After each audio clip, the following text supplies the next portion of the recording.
Bienvenue à cette grande édition d'information sur Antenne A. Nous avons un invité dans ce journal. Il s'agit de M. Dior Minzonza. Il est le chef de département technique de maintenance à l'ISIPA. Avec lui, nous allons parler de l'organisation de la première édition de journée des techniques de maintenance à l'ISIPA. Bonsoir M. Dior. Bonsoir madame. Je reviens à vous tout à l'heure. Merci. Et d'abord l'actualité, après 8 mois d'absence à Watalinga, dans les territoires de Beni, au Nord Kivu, les casques bleus de la MONUSCO sont de retour dans cette partie de la République. Les détails sur place avec notre correspondant Fiston Mayamba. Absente de la chefferie de Watalinga depuis plus de 8 mois, c'est ce vendredi 31 janvier que la brigade d'intervention de la MONUSCO a déployé les casques bleus dans la localité de Watalinga, à 90 km de la ville de Beni. Cette présence onusienne est saluée par les autorités locales. Mwami Sambili Bamkoka est chef de la chefferie de Watalinga. Ce n'est que tout simplement de me réjouir parce que bien que ça fait 8 mois qu'ils devaient être chez nous, mais ils sont quand même arrivés. J'étais hier en contact avec le général la MONUSCO qui était venu tout droit de Goma et il nous a parlé de leur mission. Alors je ne peux pas faire un bilan quelconque où l'histoire de la population ne peut pas juger avant de voir les actes sur terrain. La société civile de Watalinga est réjouie que son appel ait été écouté par la communauté internationale, comme le précise ici David Moise, président de cette organisation citoyenne. Réjoui de la présence de la MONUSCO à partir du vendredi passé, parce que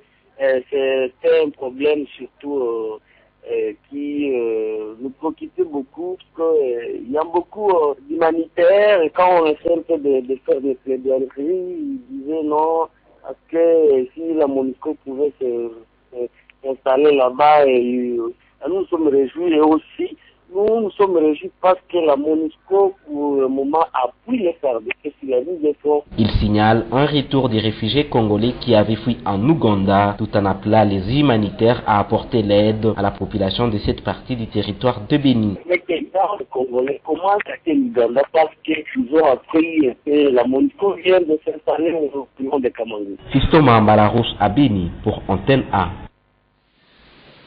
De retour à Kinshasa pour vous dire que le rendez-vous a été respecté ce mercredi 5 février au quartier général de la MONUSCO. La question essentielle de la traque des FDLR a été abordée lors de cette conférence hebdomadaire des Nations Unies. La question a été évoquée par le général Abdallah Wafi qui séjourne actuellement à Goma. Nadia Koulafouka. La situation sécuritaire à l'ouest de la RD Congo a été jugée globalement stable. Pour sa part, le général Abdallah Wafi a effectué un voyage en Ouganda pour évaluer la situation des éléments incontrôlés du M23 qui se trouveraient en Ouganda. Selon le numéro 2 de la MONUSCO, les autorités ougandaises affirment qu'elles ont désarmé ces rebelles. En ce qui concerne la récente déclaration des FDLR de déposer les armes, Abdallah Wafi ne tergiverse pas. La MONUSCO n'a pas besoin de déclarations, intentions, pas de diversions. Ils doivent tout simplement désarmer. D'autre part, les opérations de l'armée régulière contre les rebelles ougandais des ADF, soutenues par la force de la MONUSCO, ont enregistré des succès par la reconquête de plusieurs bastions jadis occupés par les rebelles. Il faut dire qu'un staff congolais de la MONUSCO a été abattu ce matin pendant qu'il s'est rendu au travail à Beni par des éléments incontrôlés. Un meurtre qui a été énergétiquement condamné par Martin Kobler. Martin Kobler, le patron de la MONUSCO, a été reçu par le Premier ministre Augustin Matata Ponyo à la primature et puis le chef du gouvernement a eu ces 2 derniers jours des séances de travail sur la création des parcs agro-industriels. Jean-Luc Messikama pour le reportage. Martin Kobler, représentant spécial du secrétaire général de l'ONU en RDC, à la primature ce mercredi 5 février 2014.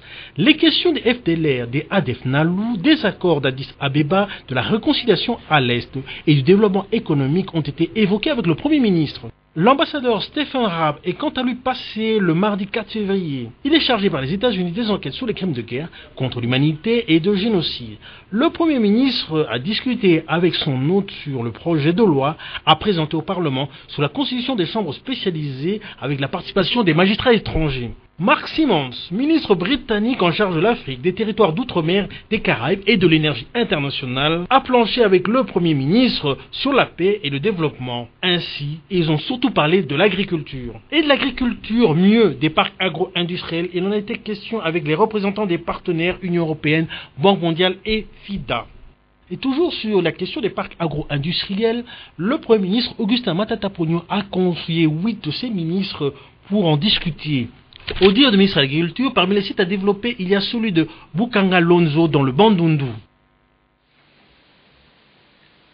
Le ministre des Affaires étrangères Raymond Tshibanda a signé ce 5 février 3 documents de projet d'accord technique avec le représentant de la FAO en RDC, Ndianga Gay, financé par la FAO. Le coût de ces 3 projets sur les ressources renouvelables et un impact visible est de l'ordre de 1 250 000 $ américains. Il concerne la province orientale et le Bas-Congo, dans Momat.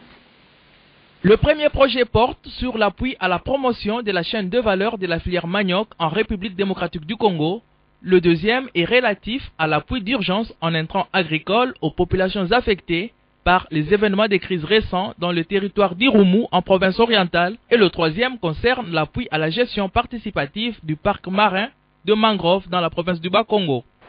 L'objectif poursuivi par les 3 projets concernés par la signature de ce jour, c'est donc une réponse à ce constat. Il consiste non seulement à assurer la sécurité alimentaire en relevant le défi de la relance des filières agricoles et celle du manioc en particulier, et à la réduction de la pauvreté et de la faim, mais également à contribuer à l'amélioration de la gouvernance marine de mangrove et de la santé des écosystèmes. Ndianga Gay, représentant pays de la FAO, circonscrit l'intervention de cet organisme des Nations Unies. Nous ne voulons plus de projets qui n'ont pas un impact immédiat, visible et mesurable. C'est ça le renouveau de la FAO.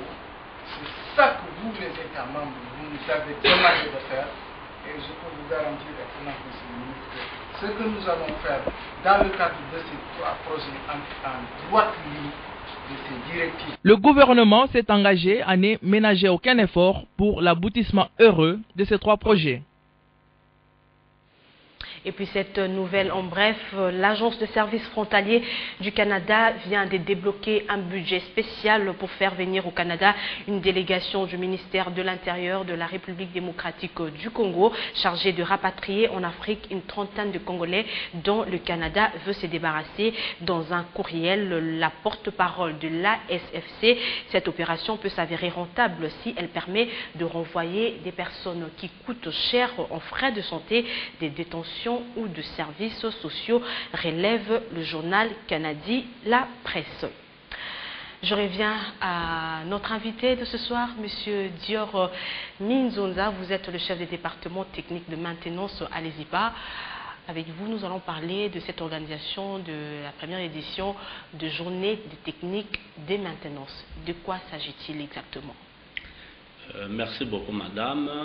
Quand nous parlons des journées de la technique de maintenance, en fait, ce sont des journées scientifiques.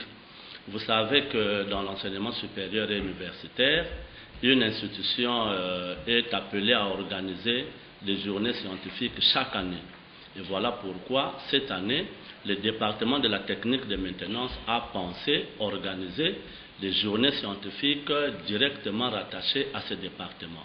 Et comme c'est la première édition, voilà pourquoi nous avons intitulé ça la première édition des journées de la technique de maintenance. Et comme ça se passera un week-end, nous avons également utilisé le terme de week-end scientifique. Et ces journées scientifiques concernent seulement les étudiants et aussi les techniciens professionnels peuvent assister à ces journées? Non, non, les journées de la technique de maintenance concernent tout le monde. Tout le monde qui se sent intéressé, élèves, étudiants, professeurs, hommes de sciences, tout le monde qui se sent concerné par la science, il peut être là. Elles auront lieu quand? Bon, les journées de la maintenance vont débuter le vendredi 7 février, donc de cette semaine, et vont se terminer le samedi 8 février. Bon, ça c'est la partie scientifique. Et le dimanche, pour bien digérer la science que nous allons consommer pendant 2 jours, on a organisé une marche de santé le dimanche matin. Et là, les scientifiques en ont besoin, parce qu'homme de science, il doit avoir une bonne santé. Et les enseignants, les orateurs, ils viendront d'où? Seulement de l'ISIPA ou bien vous avez fait appel à d'autres techniciens? Madame, de ce côté, vous ne serez pas déçus, parce que nous avons sélectionné vraiment les meilleurs professeurs. Il y aura des professeurs qui sont de l'ISIPA et également des professeurs qui sont d'ailleurs. Il y a par exemple un thème de l'apport de l'IT. Donc, comme les journées concernent vraiment la filière de la technique de maintenance, c'est un département qu'on retrouve dans le département de l'informatique, des sciences informatiques. Et donc, il y a quand même un certain nombre d'aspects qui concernent cette filière. Donc, les thèmes sont beaucoup plus orientés vers ces aspects-là. Donc, il y a un thème sur l'apport de l'IT dans une entreprise. L'IT, c'est quoi? L'IT, c'est-à-dire un technicien dans le domaine de traitement des informations. Donc, la place qu'il occupe dans une entreprise. Là, nous avons l'ingénieur Emmanuel Matondo, il est de l'IBM, il est également de l'ISIPA. Nous avons encore un thème sur la fibre optique. Vous savez que la fibre optique, on en parle et on en parlera toujours. Ce n'est pas demain qu'on va se débarrasser de la fibre optique. Et comme c'est de l'actualité, il y a également un thème sur la fibre optique. Et là, c'est le professeur Kassengedia qui va intervenir là-dessus.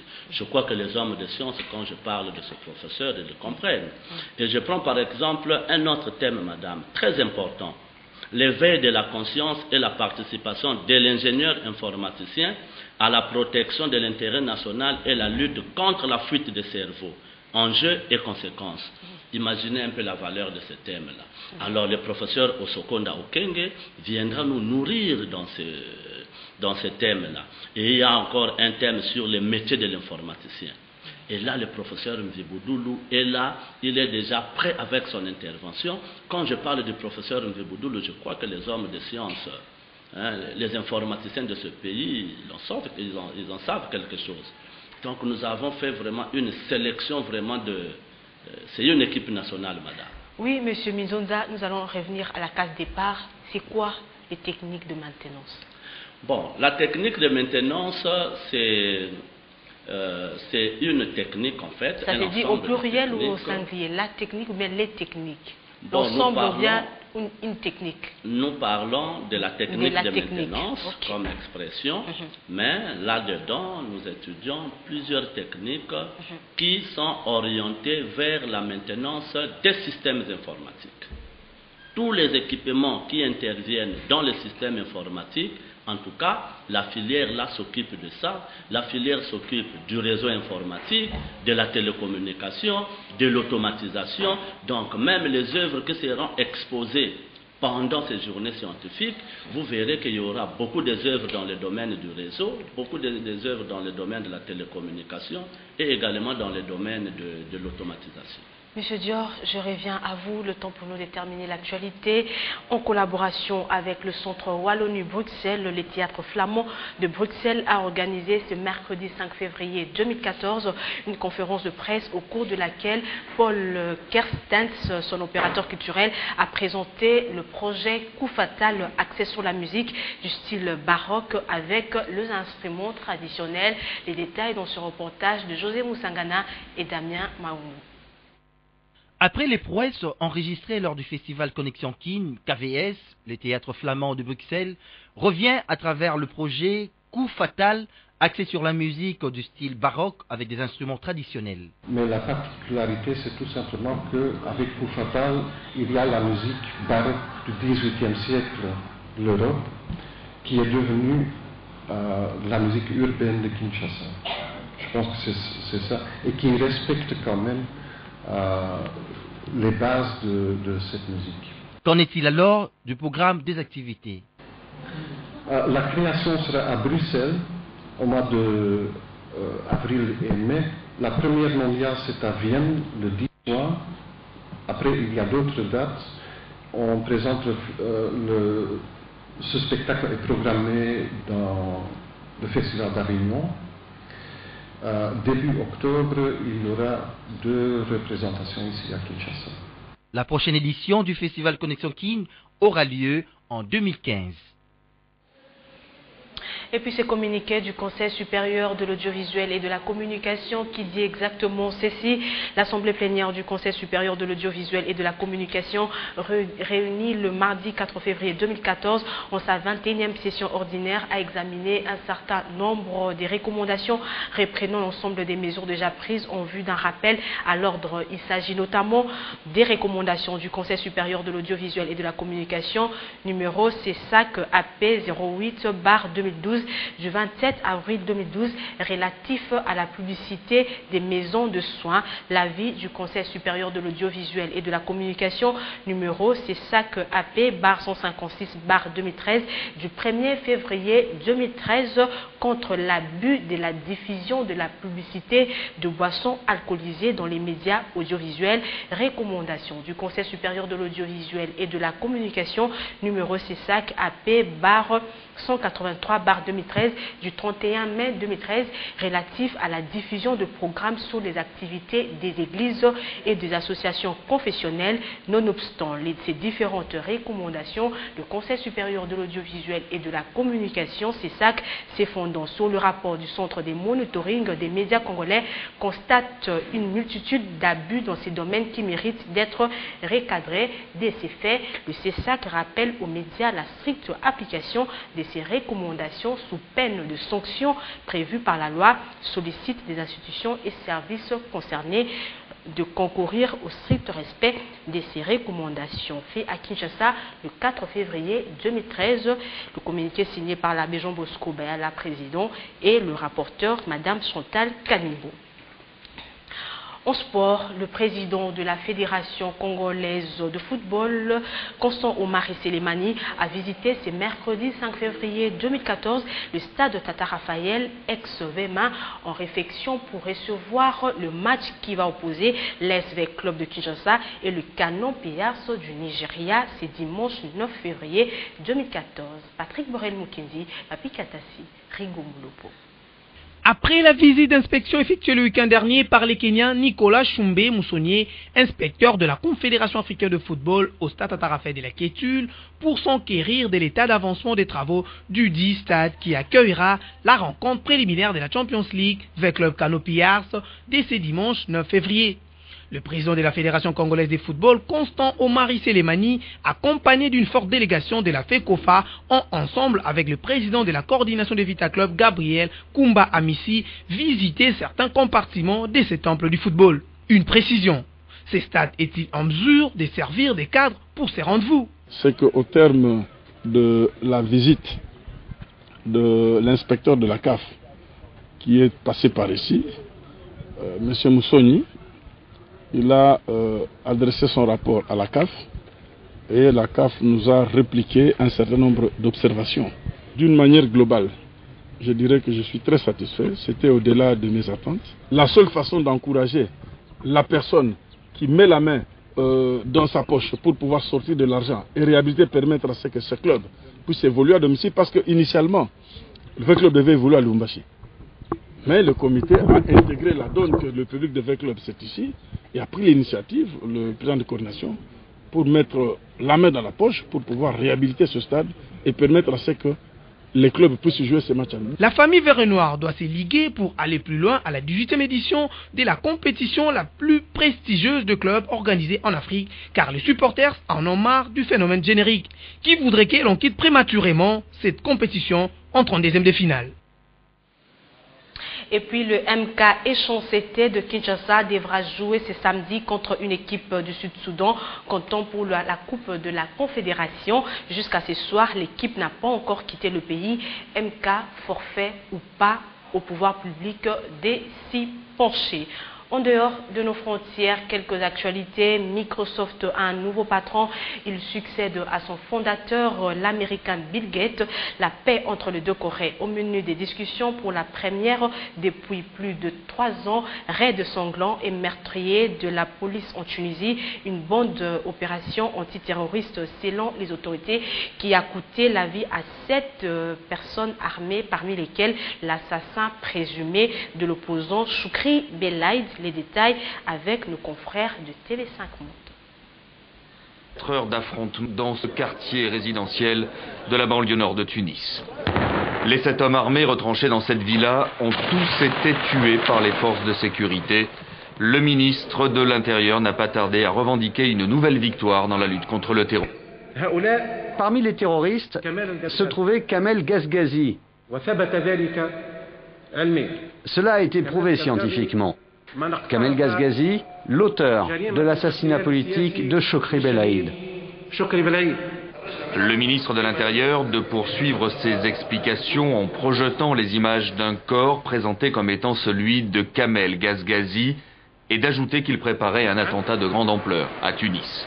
Recherché depuis ces derniers mois par les services de sécurité tunisiens, il serait l'un des principaux responsables du groupe djihadiste Ansar Acharia, que l'on dit lié à Al-Qaïda. L'annonce de son élimination intervient 48 heures avant le premier anniversaire de la mort de Choukri Belaïd, dont l'assassinat avait plongé le pays dans une grave crise politique. Avec sa mort, difficile de remonter maintenant jusqu'au commanditaire, regrettent les proches de l'opposant politique.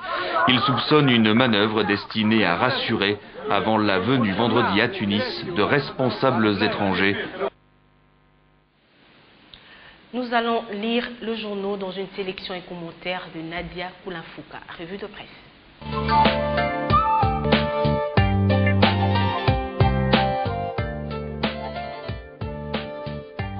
Commençons le journal de journaux de ce mercredi 5 février par l'entretien qu'a eu le président de la République Joseph Kabila au ministre britannique pour l'Afrique, Sir Mark Simond, dans sa résidence présidentielle de Lancellet. Le journal Observateur note dans ses colonnes que les entretiens entre les deux personnalités ont tourné autour de la coopération entre la Grande-Bretagne et la République démocratique du Congo. Au terme de cette rencontre, une déclaration a été faite par le ministre britannique Mark Simond qui déclare que les liens d'amitié qui existent entre les deux pays ne font que davantage s'approfondir. Il a également souligné, je cite, « Les deux pays peuvent développer la coopération dans des domaines aussi importants qui les intéressent tels que les mines, les infrastructures, l'agriculture, l'énergie et les nouvelles technologies de l'information. » Décidément, les regards de la communauté internationale sont tous tournés vers l'RDC. Les quotidiens La Prospérité nous parlent du soutien qu'apporte la communauté internationale, précisément la MONUSCO, au processus électoral de 2013 à 2016. Dans sa une, La Prospérité titre « Kobler Malmalou, soutien logistique de la MONUSCO confirmé ». Au moment où la classe politique congolaise tente de freiner, mais à vain, les processus électoraux par des subterfuges, la communauté internationale, elle, se mobilise pour y apporter un soutien conséquent. L'ONU, à travers la MONUSCO, se prépare déjà au défi logistique, a affirmé Martin Kobler, à l'issue d'une audience lui accordée par les présidents de la CENI. Dans l'entretemps, les comités des partenariats des élections constitués de tous les ambassadeurs et chefs des missions diplomatiques accrédités en République démocratique du Congo, des représentants des institutions ainsi que la CENI attendent fermement les recommandations de l'Assemblée nationale. L'Assemblée nationale et les Sénats quittent l'hémicycle dos à dos. Les quotidiens Forum 2As constatent que le projet de loi sur les fiscs se trouve bloqué à la commission paritaire de l'Assemblée nationale. La commission paritaire n'est pas parvenue à harmoniser les divergences. L'Assemblée nationale va donc appliquer l'article 135 de la Constitution pour voter et assumer seule la responsabilité de cette loi.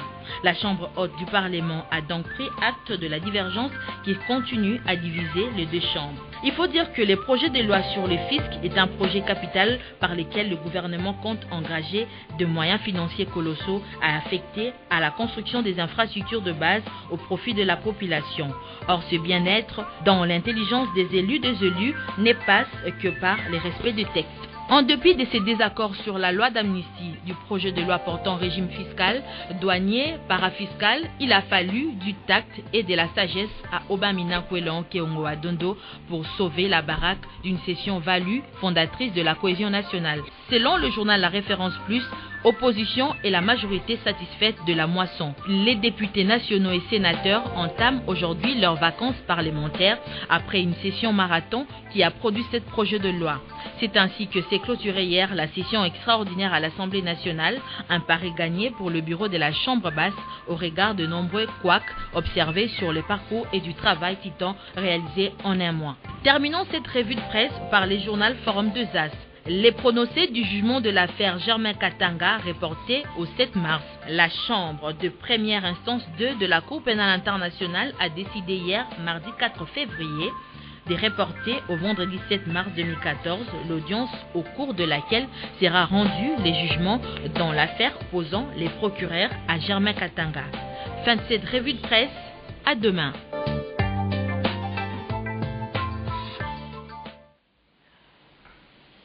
Voilà, Monsieur Dior Minzonza, nous sommes en train de chuter.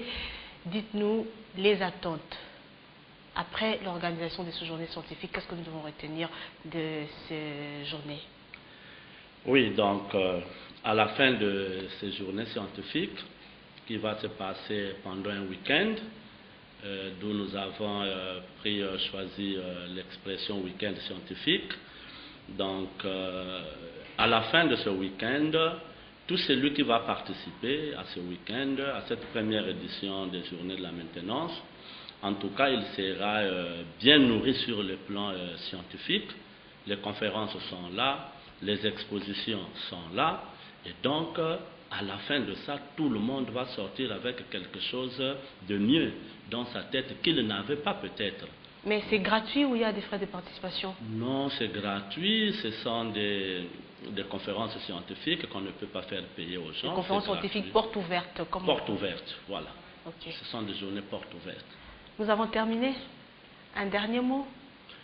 Oui, le dernier mot, madame, c'est que j'invite tout le monde, les chefs d'entreprise, les chefs de services informatiques qui ont reçu notre invitation, qu'ils se présentent le 7 et le 8 février, donc ce week-end ici.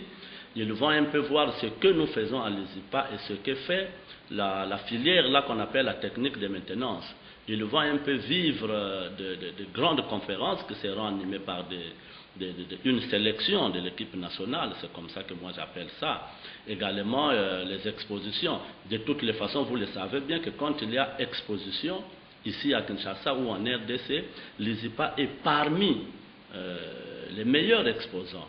Donc vous allez vivre maintenant cette fois-ci des choses que vous n'avez jamais vues. Venez nombreux, même si tu n'es pas invité, si tu es intéressé par la science, tu arrives, les portes seront ouvertes, tu vas visiter les œuvres qui seront exposées là-bas. Ces journées scientifiques auront lieu à l'ISIPA. À l'ISIPA.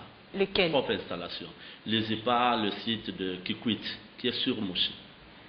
Monsieur Dior Minzonza Batikou, je rappelle que vous êtes le chef du département des techniques de maintenance à l'ISIPA. Merci d'être venu pour nous informer, nous porter au courant de ces journées scientifiques. C'est moi qui vous remercie, madame. Ce journal est terminé. Merci à vous tous qui l'avez reçu chez vous. C'est au nom d'Africa Mujinga, chef d'édition. Nous vous disons merci de nous avoir suivis. Le prochain journal, c'est demain à 7h30. Vous retrouverez Nadia Koulin-Fouka. Et moi, je vous retrouve demain à 19h. Au revoir et excellent sur le programme.